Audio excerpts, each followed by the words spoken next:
Good evening. This is Akashvani. I am Valsa Williams with the news at 9.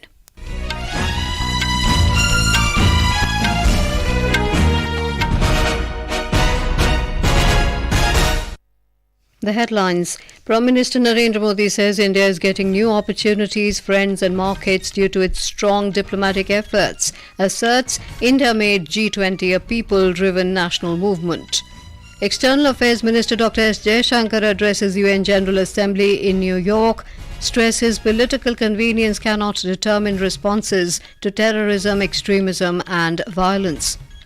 Veteran actor Waheeda Rehman to be conferred with this year's Dadasaheb Phalke Award for her stellar contribution to Indian cinema. In Asian Games at Hangzhou, India clinched historic gold medal in Equestrian Dressage team event. Country's overall medal tally rises to 14.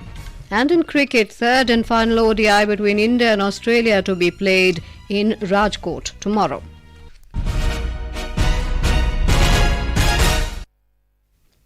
Prime Minister Narendra Modi has asserted that India is getting new opportunities, friends and markets due to the country's strong diplomatic efforts. He said new doors are opening for youth. Because of this, Mr. Modi was addressing the G20 University Connect Finale program at Bharat Mandapam in New Delhi.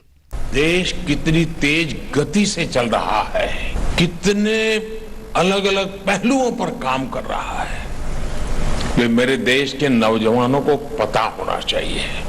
युवा वहीं पर आगे बढ़ते हैं जहां optimism, opportunities और openness होती है।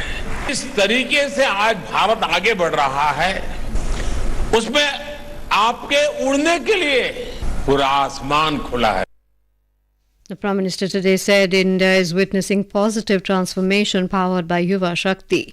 Giving a recap of the last 30 days, the Prime Minister recalled the successful Chandrayaan mission. पूरी दुनिया ने भारत की आवाज सुनी, India is on the moon. 23 अगस्त की वो तारीख हमारे देश में नेशनल स्पेस डे के रूप में अमर हो गई है। लेकिन उसके बाद क्या हुआ? इधर मून मिशन सफल हुआ, उधर भारत ने अपना सोलर मिशन लॉन्च कर दिया। अपना चंद्रयान अगर 3 लाख किलोमीटर गया तो ये 15 लाख किलोमीटर तक जाएगा। Mr. Modi emphasized that in the last 30 days, India's diplomacy has reached new heights.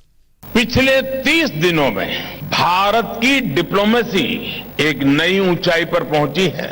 G20 से पहले दक्षिण अफ्रीका में ब्रिक्स समिट हुई। भारत के प्रयास से ब्रिक्स कम्युनिटी में 6 नए देश शामिल हुए हैं। साउथ अफ्रीका के बाद मैं ग्रीस गया था। ये 40 साल में किसी भी भारतीय प्रधानमंत्री की पहली यात्रा थी। G20 में इसी भारत मंडप में दुनिया के लिए बड़े बड़े फैसले लिए गए। आज के पोलराइज्ड इंटरनेशनल एटमॉस्फेयर में इतने सारे देशों को एक साथ एक मंच पर लाना छोटा काम नहीं है दोस्तों। The Prime Minister stated that India made G20 a people-driven national movement. 100 से ज्यादा यूनिवर्सिटी और 1 लाख विद्यार्थियों ने यूनिवर्सिटी कनेक्ट प्रोग्राम के जरिए G20 में भागीदारी की। सरकार ने G20 को स्कूल्स, हायर एजुकेशन और अनेक इंस्टीट्यूशंस और स्किल डेवलपमेंट इंस्टीट्यूट में 5 करोड़ से ज्यादा स्टूडेंट्स तक पहुंचाया। हमारे लोगों ने बड़ा सोचा, लेकिन जो डिलीवर किया वो उससे भी ज्यादा भव्य रहा है। Later in the evening, Prime Minister Modi addressed a public rally organized by the Gujarat unit of BJP in Ahmedabad. Speaking at the event, Mr. Modi said Nari Shakti Vandan Adhiniyam is a tribute to the power of Indian women. The Prime Minister said his government is committed to the development of women in every sphere of life. He said it is the guarantee of his government to ensure the reservation for women in Lok Sabha and state assemblies. Mr. Modi reached Gujarat this evening on a 2-day visit. Prime Minister Modi distributed about 51,000 appointment letters to newly inducted recruits under Rozgar Mela through video conferencing this morning. Speaking on the occasion, Mr. Modi said Rozgar Mela stands as the government's dedicated effort to empower young individuals and strengthen their active engagement in the country's development. The Rozgar Melas were held at 46 locations across the country. External Affairs Minister Dr. S. Jaishankar has said the days when a few nations set the agenda and expected others to fall in line are over. Delivering the national statement at the general debate of the 78th session of United Nations General Assembly in New York this evening, Dr. Jaishankar said political convenience cannot determine responses to terrorism, extremism and violence. We must never again allow an injustice like vaccine apartheid to recur. Climate action, too, cannot continue to witness an evasion of historical responsibilities. The power of markets should not be utilized to steer food and energy from the needy to the wealthy. Nor must we countenance that political convenience determines responses to terrorism, extremism, and violence. Similarly, respect for territorial integrity and non-interference in internal affairs cannot be exercises in cherry-picking. When reality departs from the rhetoric, we must have the courage to call it out. Without genuine solidarity, there can never be real trust. This is very much the sentiment of the global South.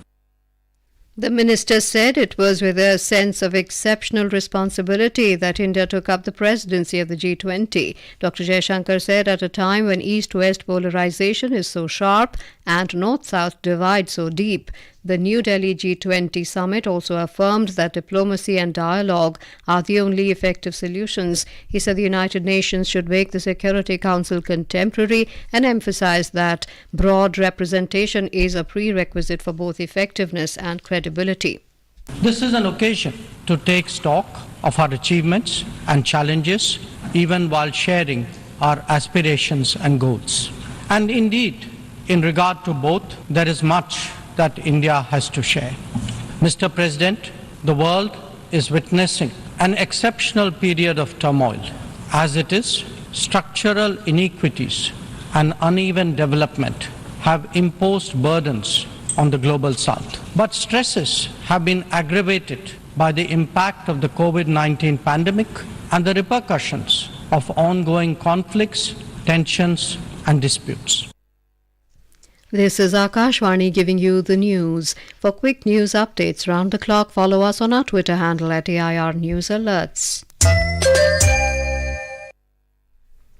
Veteran film actor Waheeda Rehman has been chosen for the Dadasaheb Phalke Lifetime Achievement Award this year.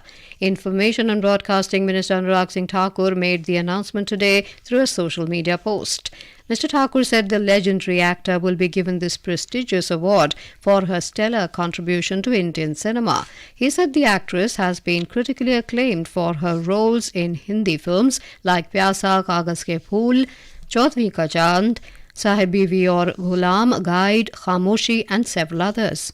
जाने क्या तूने कही, जाने क्या मैंने सुनी, बात कुछ बन ही गई, जाने क्या तूने कही, जाने क्या मैंने.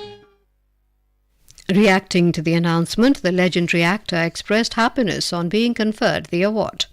मुझे ये अच्छा लग रहा है कि ये गवर्नमेंट का बहुत बड़ा अवार्ड है. जब कभी जो भी चीज प्यार से, इज्जत से, मोहब्बत से देते हैं उसमें ज्यादा मजा आता है. मैं शुक्रगुजार हूँ आईबी मिनिस्ट्री अनुराग ठाकुर जी का और पूरे जूरीज होंगे, उन्होंने मुझे चूज किया, इसकी मैं बहुत शुक्रगुजार हूँ और बहुत खुश हूँ. Prime Minister Narendra Modi has expressed delight on the veteran actor receiving the honour. In a social media post, Mr. Modi congratulated her, saying that her journey in Indian cinema has left an indelible mark. Chemicals and Fertilizers Minister Dr. Mansukh Mandavia today launched in New Delhi the National Policy on Research and Development and Innovation in the pharma med-tech sector in India.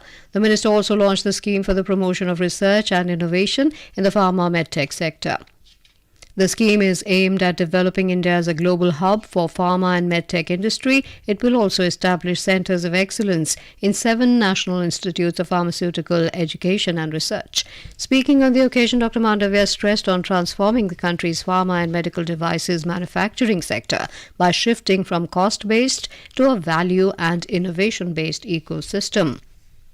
The Kaveri River Water Council has directed Karnataka to further release 3,000 cusecs of Kaveri River water every day to Tamil Nadu from the 28th of this month to the 15th of next month. In an online meeting of the council today, Karnataka has been asked to ensure the quantity at Biligundlu measuring station in Tamil Nadu. President Draupadi Murmu will be felicitating the winners of the 4th edition of the India Smart Cities Award Contest 2022 at the India Smart Cities Conclave 2023 at Indore in Madhya Pradesh tomorrow. The 2-day conclave is being organized by Ministry of Housing and Urban Affairs. On the first day of the conclave today, Union Minister of State for Urban Development and Housing, Kaushal Kishore, inaugurated an exhibition demonstrating award-winning projects of smart cities under the ISAC 2022.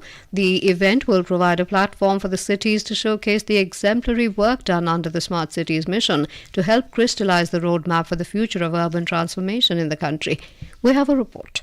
Smart Cities mission launched in 2015 by Prime Minister Narendra Modi is aimed at providing core infrastructure, clean and sustainable environment and a decent quality life to the citizens. It is transformational mission aimed to bring about a paradigm shift in the practice of urban development in the country. So far, more than 6,000 projects worth more than 1 lakh crore rupees have been completed and remaining projects are expected to be completed by the end of June next year. Gaurav, Akashvani News, Indore, Madhya Pradesh.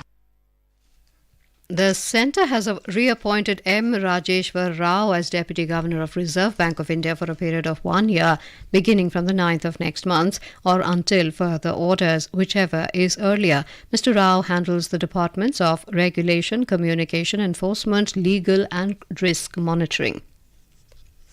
At the Asian Games at Hangzhou in China, another gold was added in India's kitty today, taking the country's overall medal tally to 14. It includes 3 gold, 4 silver and 7 bronze. India ended day 3 with a gold, a silver and a bronze. India's equestrian team scripted history by winning the 3rd yellow medal for the country in the dressage event, ending a 41-year-long wait for India to win a gold medal in this event. It is the first gold medal for India in equestrian after the 1982 Games in Delhi. The Indian team of Sudipti Hajela, Hriday Chheda, Anush Agarwala and Divya Kriti Singh finished ahead of China and Hong Kong. In sailing, India's Neha Thakur bagged a silver medal in the girls' dinghy event, while Ebad Ali won the bronze medal in men's windsurfer event. President Draupadi Murmu, Prime Minister Narendra Modi and Youth Affairs and Sports Minister Anurag Singh Thakur congratulated the Indian players for their outstanding performance. In men's cricket, the 3rd and final ODI between India and Australia will be played in Rajkot tomorrow. The match will begin at 1:30 p.m. India has already taken an unassailable 2-0 lead in the 3-match series.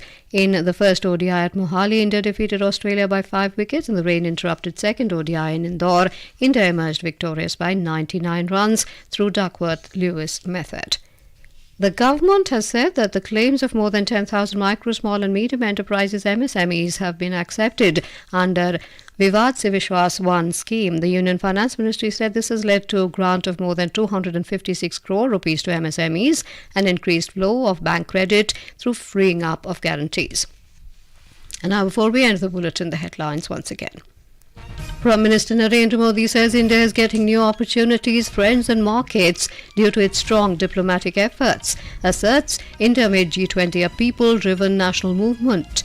External Affairs Minister Dr. S. Jaishankar addresses UN General Assembly in New York, stresses political convenience cannot determine responses to terrorism, extremism and violence. Veteran actor Waheeda Rehman to be conferred with this year's Dadasaheb Phalke Award for her stellar contribution to Indian cinema.